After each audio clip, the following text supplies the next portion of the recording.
Hello, welcome back to Expressive Arts. I'm going to share my screen with you, so give me just a minute here. I'll pull up the PowerPoint, and hopefully you can see that now. All right. Um, we are talking about children in motion this time, creative movement. It's really important to keep in mind that we're not just letting kids play.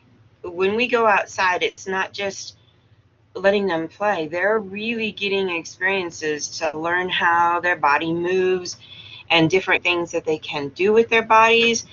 And so it really is a huge piece of their physical development. Okay.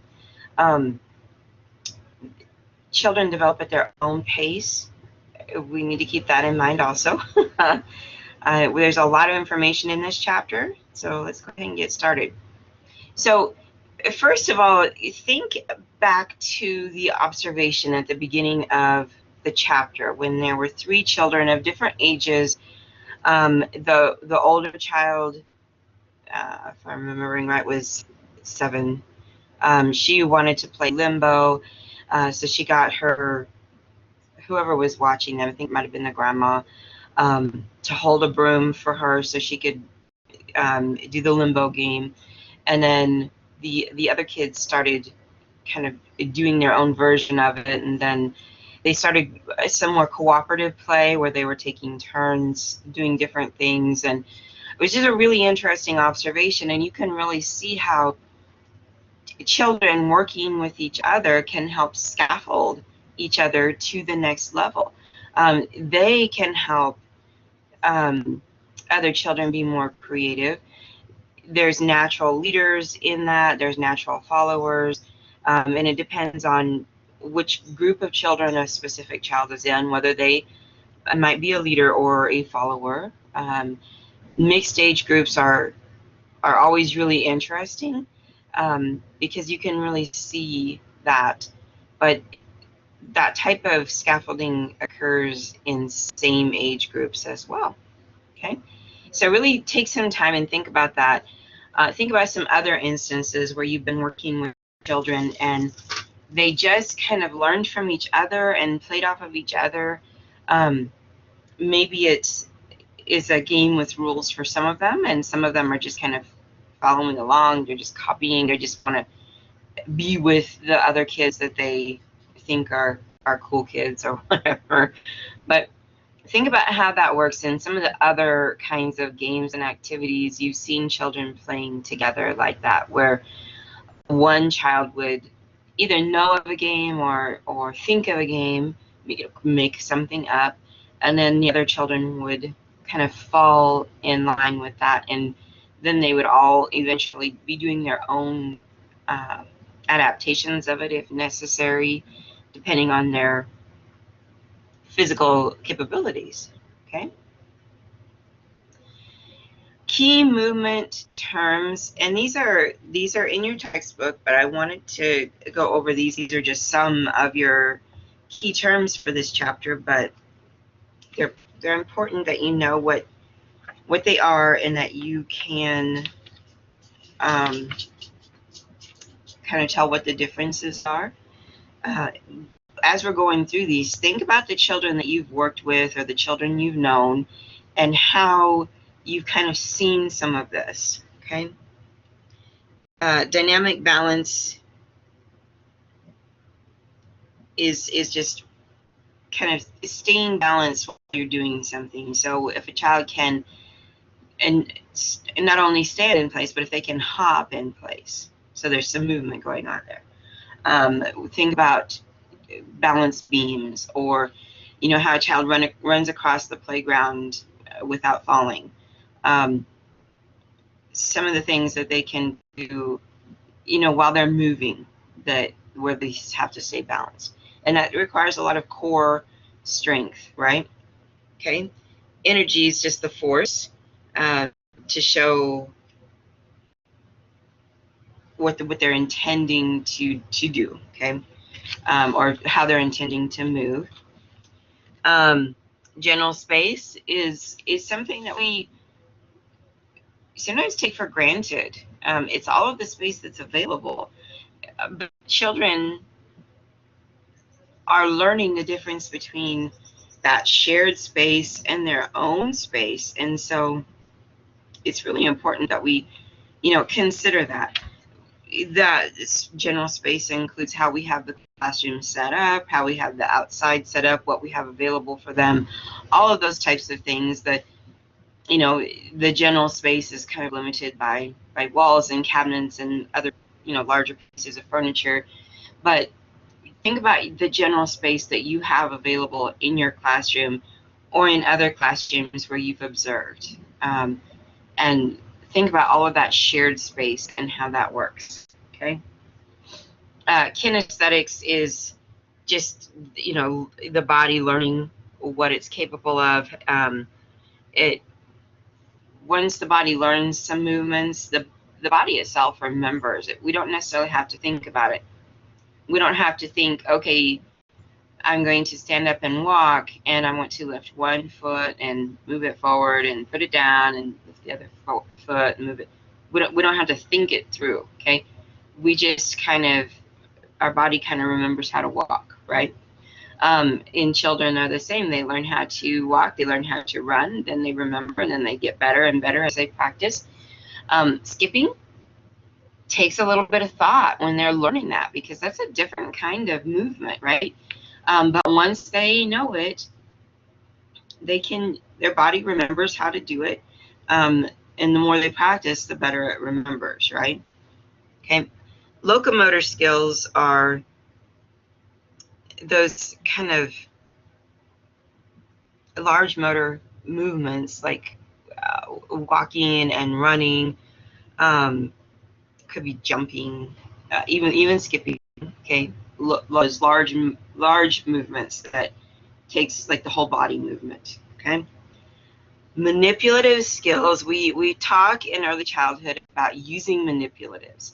So think about it like that, those little tiny things. With younger children, it would be Duplo blocks. With a little older, it would be Legos. Different things that they can use their fingers to manipulate, even Play-Doh, right? But manipulative skills would be more along the lines of not so much the small things, but anything that they can hold and kind of manipulate. And we usually think of it as something to do with their hands, but it doesn't have to be. For an example would be a ball. If you were to throw a ball and they caught it, or they threw it back to you, okay, that's using their hands. But it also would include some foot movement with kicking the ball back and forth, okay? So anything that they use an object to manipulate, to move, okay? Non-locomotor skills, those are the ones that are more still movements. They're like standing still, they're in one place. We're talking about personal space next. So non-locomotor skills are associated with personal space because they have a space. Like even when we're doing a group activity, we have them stand in their own space in the circle and, try not to touch their partners or disturb their their neighbors.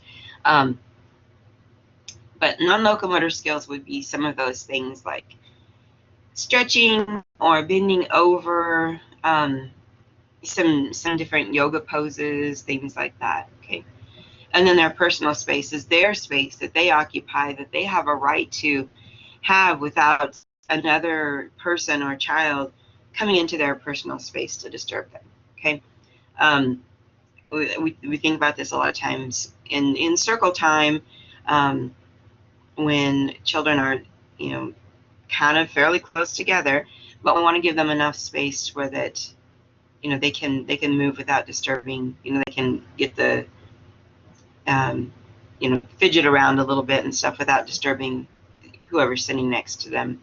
But as children are growing, their personal space, it needs to grow as well. And sometimes they don't understand that, especially those that grow really, really fast. they don't understand how much space their body is taking up, and so they don't realize that they are in someone else's personal space because they just take up more room now. Static balance is a term that you may not have heard it called that before, but you've seen it, you've observed it. It's when a child can balance, not so much walking across a balancing beam, but standing on a balancing beam, or even standing on one foot. Anything that requires that core body strength to help balance, but it's not involving a whole lot of movement. Okay.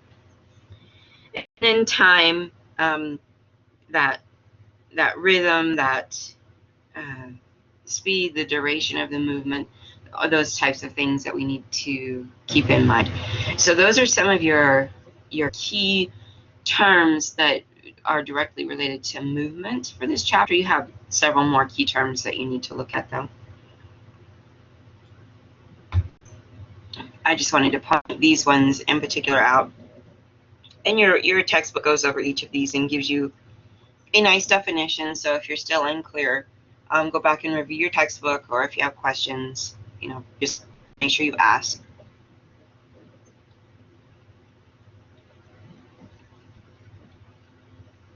Planning movement in your classroom. Consider the space. Consider the space that you have and the space that particular activity is going to require. Do you have enough space? Is it appropriate space? Is it comfortable space? If you have children packed into your circle area shoulder to shoulder, you're not going to have room to have them do much, right? So consider the space that you have available and what you can do in that space. Sometimes it's we have to let one or two children do something at a time while the others wait. And is that really appropriate to have children with that much wait time? Think about when you do that, do you see more behavioral issues with the kids who are waiting? You probably do. So keep that in mind, okay? A lot of wait time kind of adds to some of that behavior issue that we see in the classroom. So think about your space and what you can do and how you can get all children involved, or maybe divide children up and have children do something in a separate area of the classroom so that the children who are working have more space, and then they can switch and the next group do it. Consider what to include. Do you need props? There's a section in this that kind of goes over some of the props that you can use that are pretty fun. But children's bodies are props themselves. They can do so many different things with their bodies. The little gal in the picture here is doing some yoga. Yoga with kids is it's a really good idea. We just have to keep in mind that we shouldn't be doing directed time throughout the whole day. Well, not constantly, okay? So work with them a little bit and then let them do it.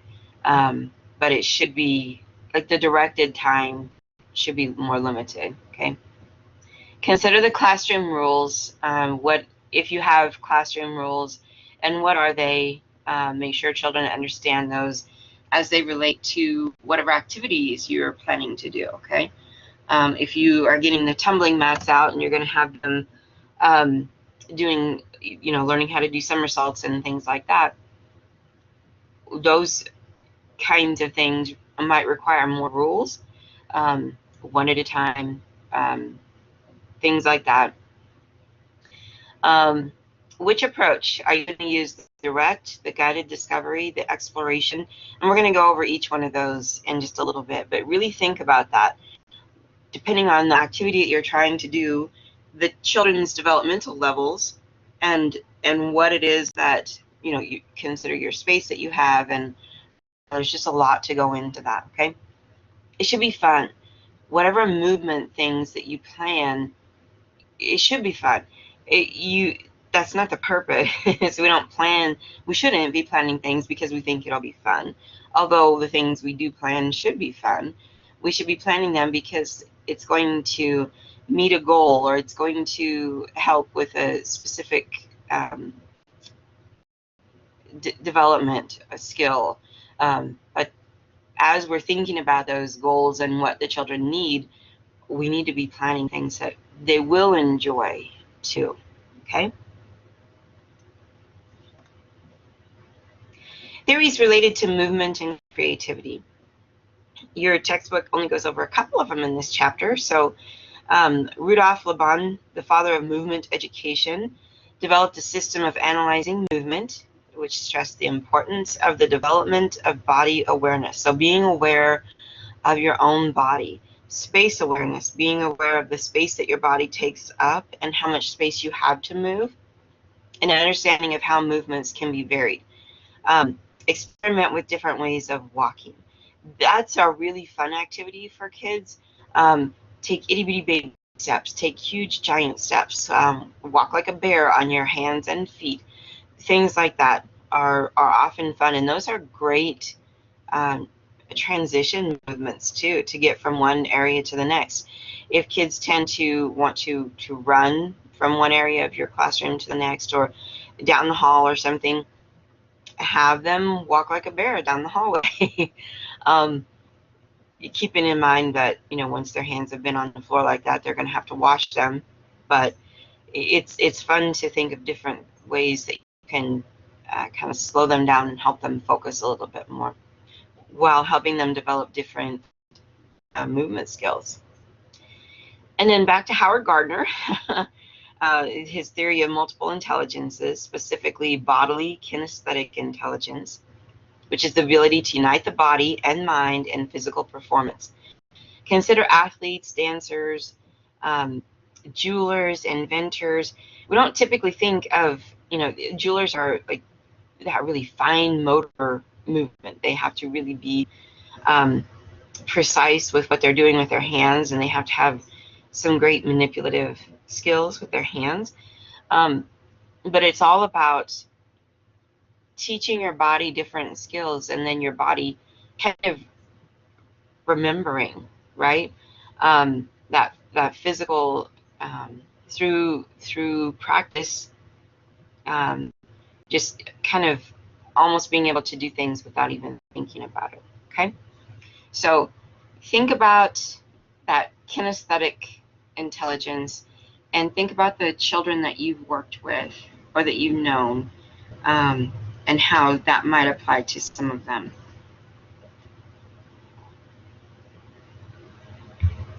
All right. Principles of physical development, and these are in your textbook too, so you can always go back and review these there. Sensory development is learning through the senses. Children need to use their senses and gain experiences to build a knowledge base. We know that infants and toddlers are in that sensory motor stage, and that's going back to Piaget and what we studied with him. But they are learning through really touching everything, smelling everything, putting everything in their mouth. And then they start to crawl, and then they start to pull up and walk, and they're exploring. Okay, so that's sensory development. Then we have motor development, which is really the development of their gross motor and their fine motor skills. So some of those large movements, plus also the smaller, more manipulative ones that we tend to think of working with their hands, but it doesn't necessarily have to be their hands. Sensory motor development would be motor skills plus the sensory skills. So when they start moving and observing things through seeing and touching and tasting, smelling. And then we have, let's talk about directional growth. We've covered this in other classes, early childhood classes, but if this is the first one you're taking, this might be the first time that you're hearing these terms. Cephalocaudal means that they develop from head to toe. So think about an infant, okay? They start to pick up their head. They start to kind of start at the top of their body and then work their way down. They're starting to, they start to learn to roll over, and then to kind of learn to set up.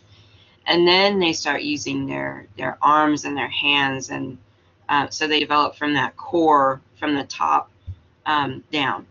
And then proxima distal would be center of body and outward. So they really develop that core strength, and then they develop outwards. So we see a lot of that gross motor type skills being developed before we see some of the fine motor skills. Think about how long it takes for a child to actually be able to hold the pencil appropriately.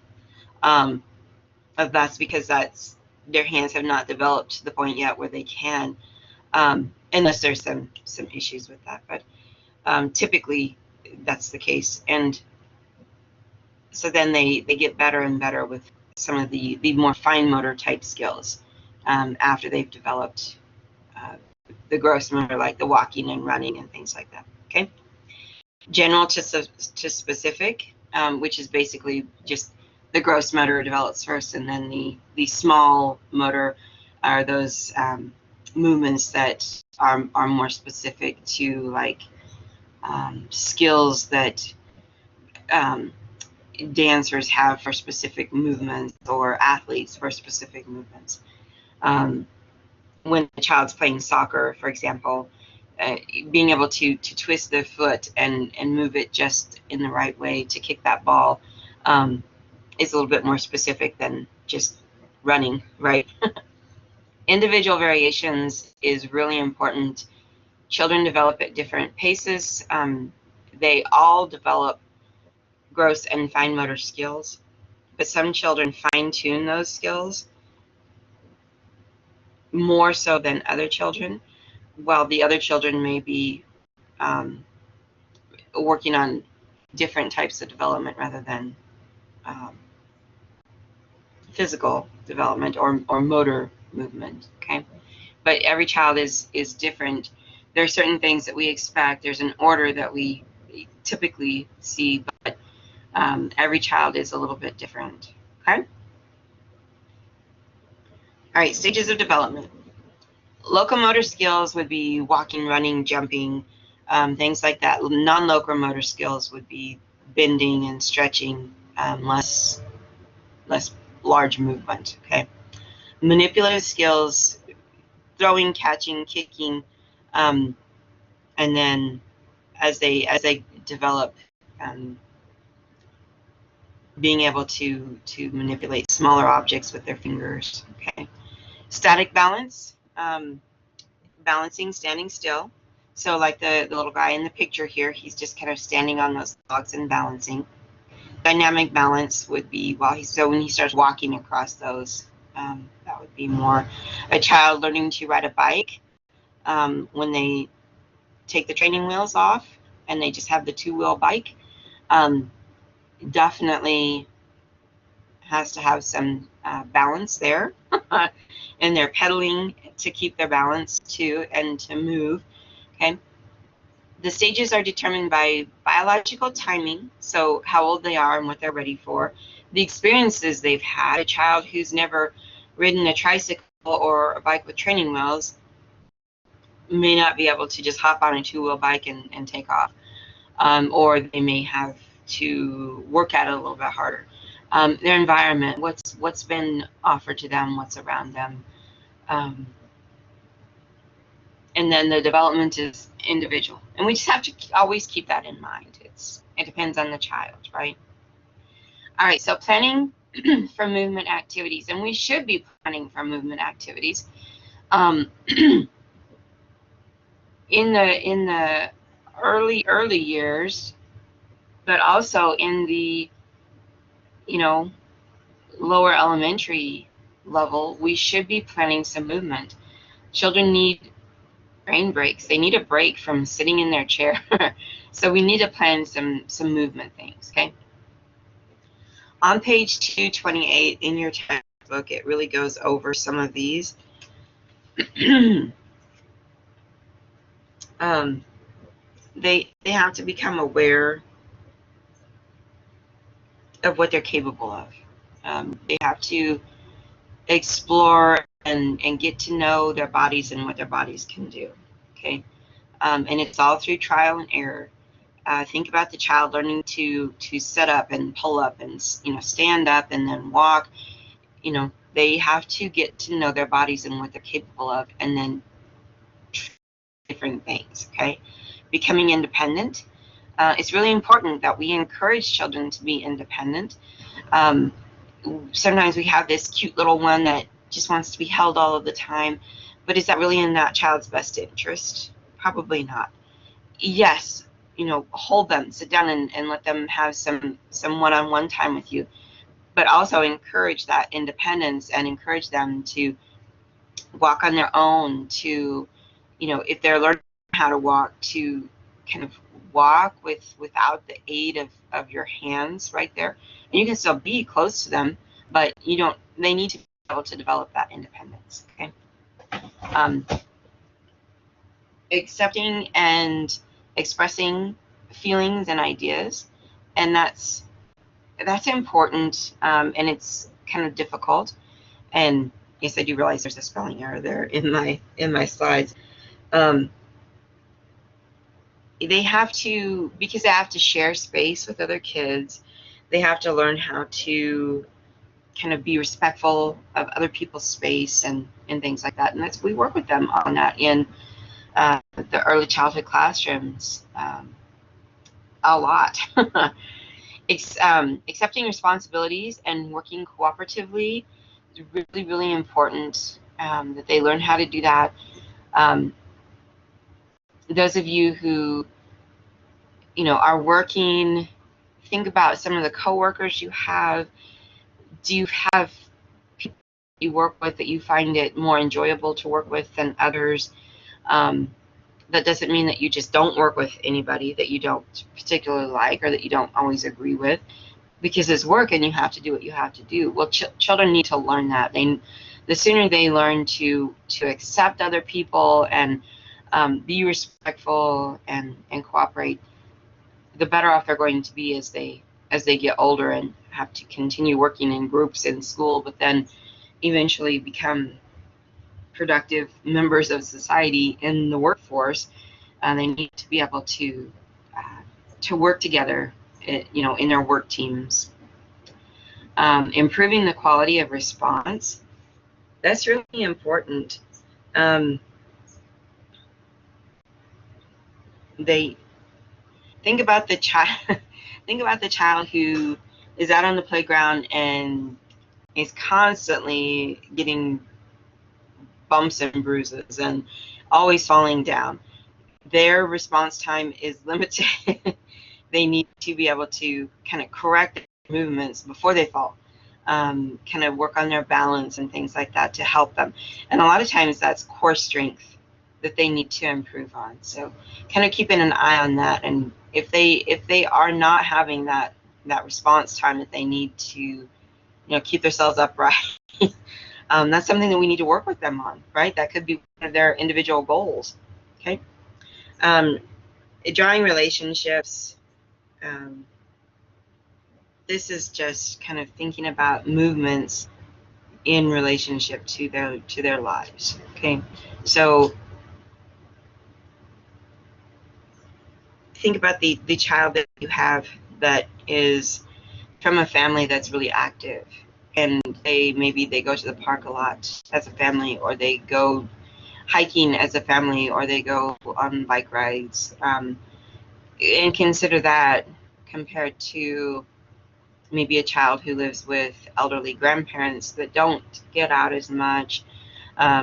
What are their opportunities, things like that, and try to help children understand. And we can get nutrition involved in this too, kind of nutrition lessons about healthy lifestyles, and then start working with them on being more active and things like that. We have a huge child obesity problem in our country, and I mean, we see a lot of our adults are obese, and I'm not one to talk. I am extremely overweight myself, but it's important for children to understand that that's a problem, and it affects your quality of life. Okay. All right, so those are some things to really consider when you're planning those movement activities. All right, so approaches.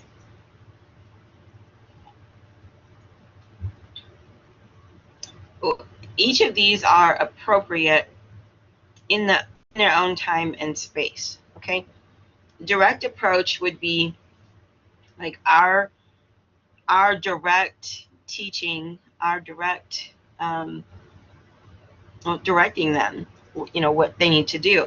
And this is when a child is ready to learn how to skip, but they haven't figured it out yet. We can specifically work with them on that, and that's the direct approach. Or we can, anytime we want to teach a skill, you think about the fine motor movement and scissor cutting. That requires a lot of fine motor tuning, and it requires a lot of direct teaching because of the safety concerns, right? So there's definitely a time and place for direct teaching. It should be very limited. It should be 10 to 15 minutes at a time, right? And it's going to depend on the child. Some children may need more direction than others, but it shouldn't be at the cost of their free choice time, okay? Guided approach would be more along the ideas of, giving them suggestions or kind of guiding them or helping scaffold them to the next level, while not directly, telling them they have to do this, this, and this. Okay, it's more they're playing and we see that they're having an issue and we kind of offer them some suggestions, or they come to us and maybe ask. And then exploration would be that free choice time where they get to really explore and kind of figure things out on their own. This should be the largest portion of their day. Getting to move in the ways that they choose to. And our job is to, facilitate, yes, keep the peace sometimes in the classroom, being on the children and what's going on. But we can use this time to really do some observations to see how children are doing with their different movements and their developmental levels and what skills they have. And then through those observations, we also see what they're interested in, and we can use that information for planning, okay? All right, the direct approach, I just kind of talked to this. So these are here in your slides if you want to take more time. They're discussed in your textbook too, so you can look at it there. But I'm not going to read these because we just kind of went over them. The direct approach, and then the guided approach, and guided discovery, and then exploration. Those are the different kinds, and you can definitely see that there's a huge difference. And depending on the child and what you're trying to do, different approaches are more appropriate than others at different times. Okay. Developmental stage of becoming aware of bodies in space and movement. And as children grow and take up more space and become more skilled in their movement, they really have to understand how their bodies are taking up that space, and that takes some cognitive skills too to kind of figure all of that out. So keep that in mind. If you have a child who's going through a growth spurt, they may need a little bit more one-on-one with different things. If you have a child who has really developed their strength, maybe they don't understand how much stronger they are than some of the other kids, so we may need to have some conversations about that, those types of things.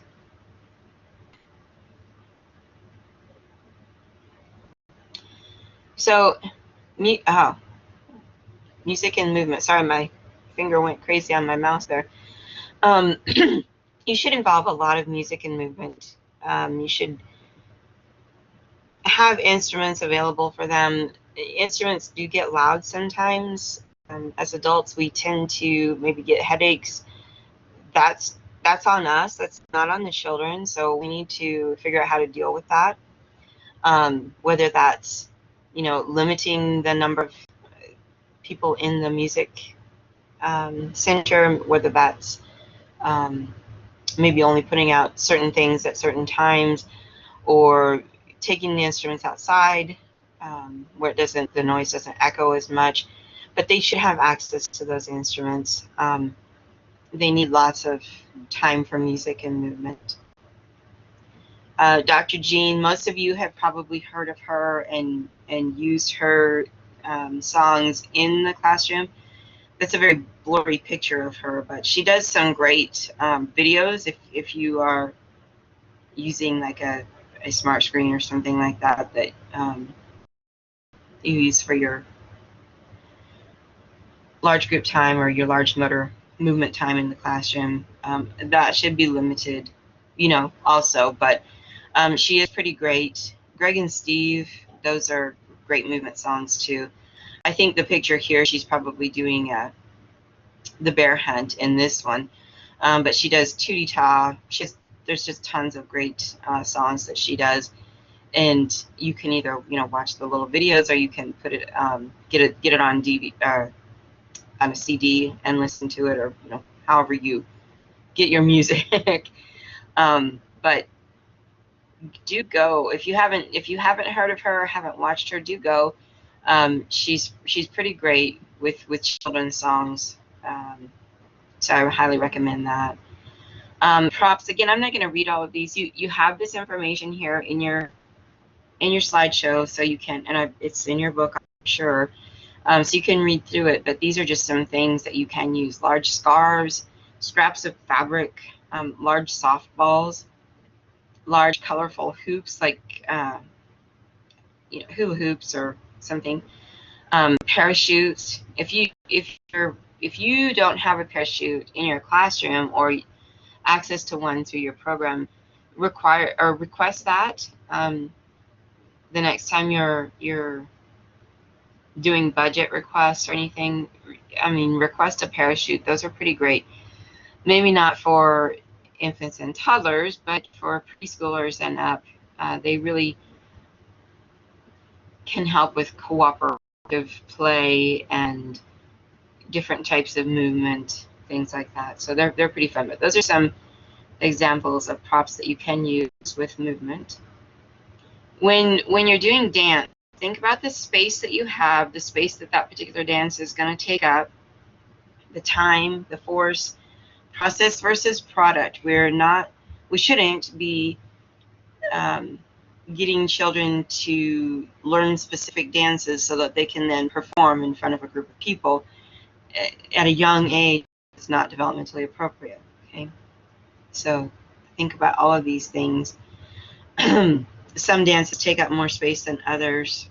Think about the Macarena. That's kind of an easy one to do in a circle time in the classroom. It doesn't take up a lot of space, just a little. But think about the different dance things that you are trying to get children to do, and think about whether it's appropriate with the space that you have, and then think about what they're getting out of it. Okay. Multicultural possibilities are really huge, and we can talk about a lot of different cultures in our classroom and give them some different examples, but what's going to be most beneficial to the children are talking about cultures that are the cultures of some of the children in the class, right? And so get to know those families, get to know what they, you know, what their culture is, and find out if they have, you know, skills or things that they can share with the class. But definitely we want to include those multicultural possibilities in dance and movement as much as possible. Okay.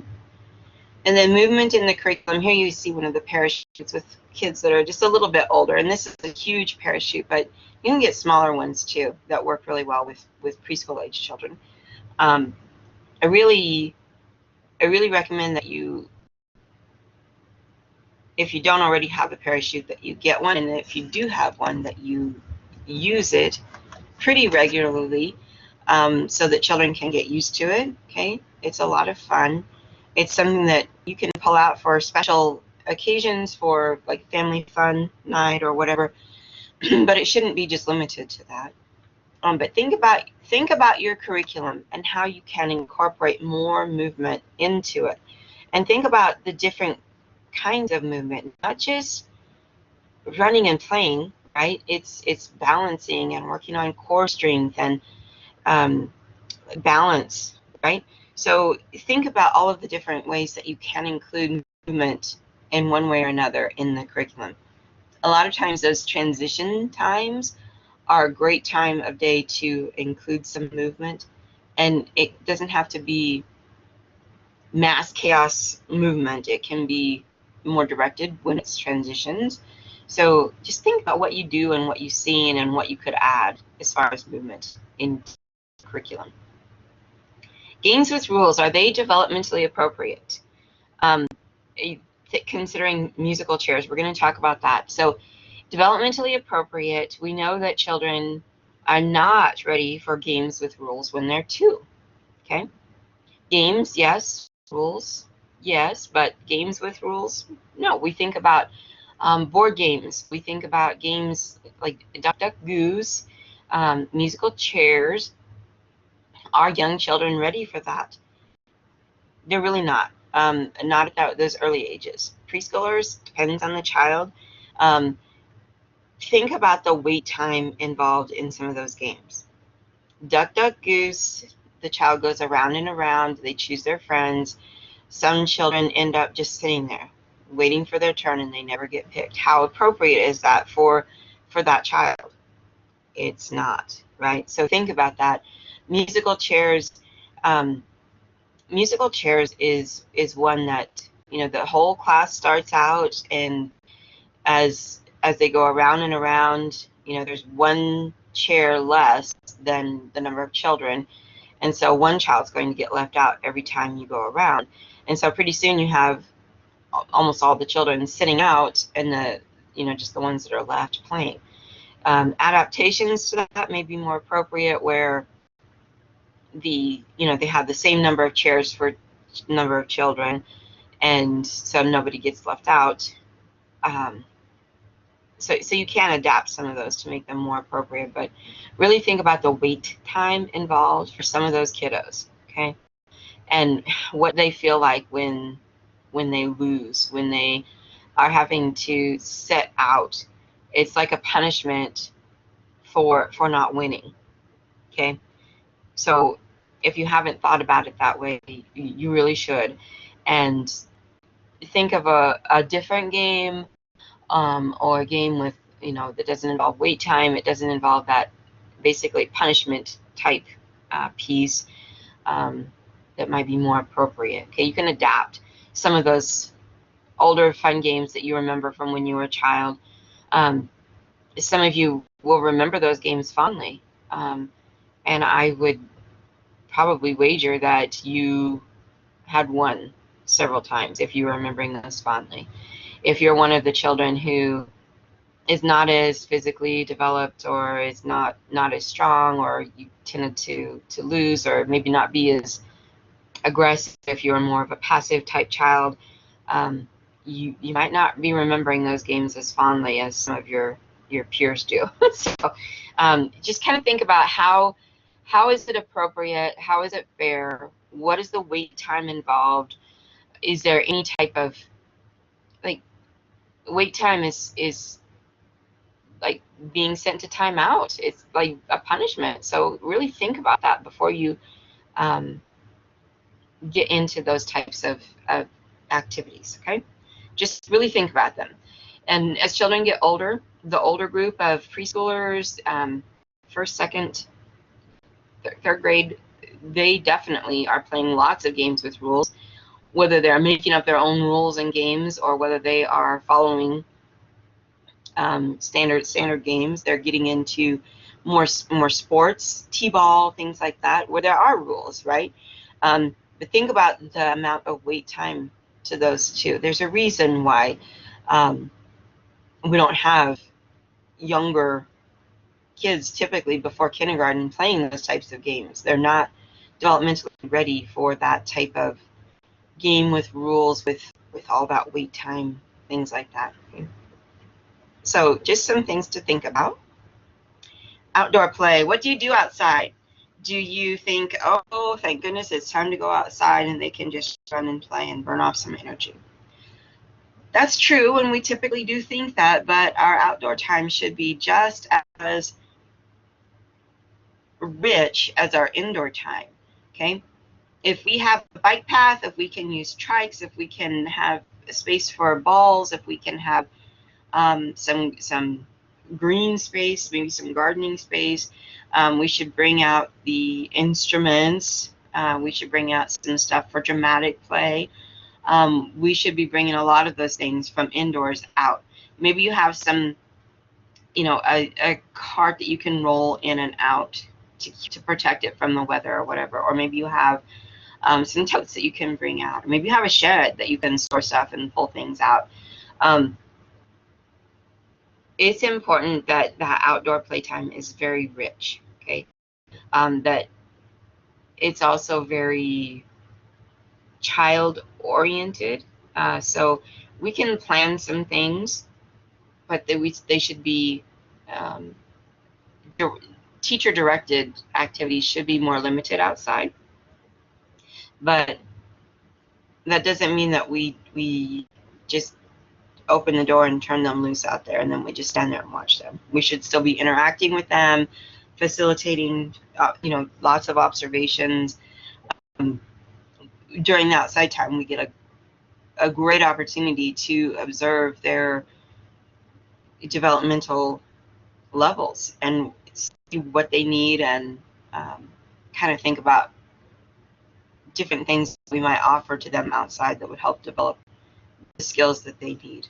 Okay, so really think how you have your outdoor play areas set up, and we're limited by the space that we have. We can only do what we can do with the space that we're given by our program, but that doesn't mean that we can't have plants outside. It might just be potted plants, right? It doesn't mean that we can't have paint or art outside. We may just use sidewalk chalk more. Maybe we don't have a sidewalk. Maybe we have to improvise and figure out something else. But there's lots of ways to bring stuff outdoors to make it more meaningful for children. But we do need to encourage some of that large motor play as well. Okay? All right, big body play. This is a controversial subject. Some people are really for it. Some people are like, no, not in my classroom. Okay, so it depends on you personally, how you feel about it. Big body play, which that rough and tumble play, wrestling, things like that. Always think about safety first. Always actively supervise that type of play. Children do tend to get hurt during that, so keep that in mind and make sure if this is something that you are wanting to allow, because there are benefits to it. Make sure that you have really specific rules, and that children know that when a child says no, that means no, means stop, that means they've had enough, right? Always think about safety first, and whether they're being appropriate with it. If it's getting out of hand, we have to be right there actively supervising what's happening. Some teachers, some programs, some schools just say no, we're not involved in rough and tumble play, no superhero play, no well, most schools now, if a child even pretends to have a gun or a knife, that's a huge issue. So keep all of that in mind. But some rough and tumble play is appropriate and is beneficial, but it's okay for you to say, you have rules at home and you have rules here, and what you do at home is not necessarily what we do here. So certain things aren't allowed at school that you might do at home. It's okay to, and they will understand that. You may have to kind of reinforce it a little bit, but it's something you need to think about, whether you are okay with it, whether you are willing to let them do some of this or not. Okay, and I can't advise you one way or the other. your program might tell you what you have to do. But if you choose to allow this type of play in your classroom or on your playground, safety first, and always be right there, actively supervising, okay? Key terms, you have quite a few, as many as some of your chapters, but there's quite a few, and we went over some of these, but make sure that you understand what each of your key terms are, okay? Those will help you when you're doing your quizzes to understand what they're, you know, what the words mean when you read the questions and the answers. Let's look at your PALs, and I have not looked at these yet for this chapter. I don't remember what they were, so let's go ahead and go to 237, a trip down memory lane.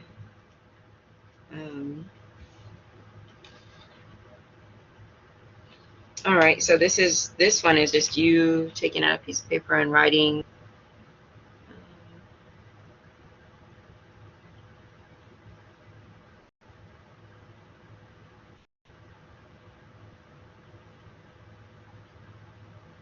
And this is, it's talking about students, but it means, in this case, it means you guys, okay? You as the student, just do the activity. Just take out a paper and think about these things and write things down, and that's what you would do.